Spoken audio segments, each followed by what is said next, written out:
आलू के सुनो हेलो हम तो कठरा में सानो तनिया होता खा के चल जाई हो गोर पराठा वैसे करबो तो प्यार नहीं बहरे रही भीतरी रही चाहे पकोड़ रही धनी तोहार धन तोहरे रही भीतरी रही चाहे पकोड़ रही धनी तोहार धन तोहरे रही।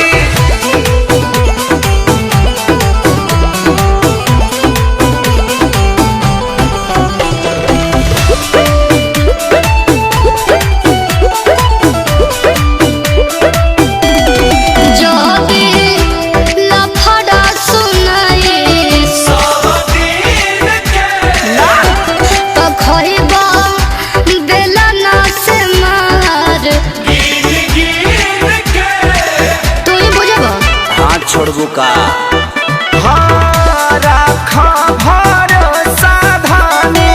अच्छा करना गोसा धानी हटो खाता निकरिया तोहार छुके समोसा धानी सुनो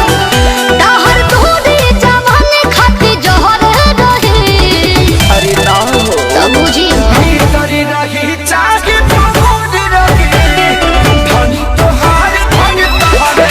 रही अच्छा भीतरी रही चाहे पकोड़ रही धनी तोहार धन तोहरे रही।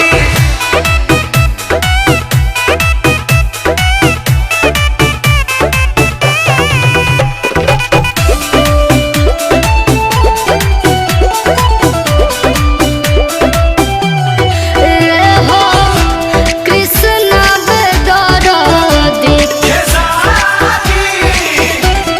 हमके तनहा के मार सुना ना ए हो कहो हाँ हाँ हमरो ता बहुते खोली हिरिस में दहिया गली सूते के बेरा हमारा से जिया पतकिया होली सुनो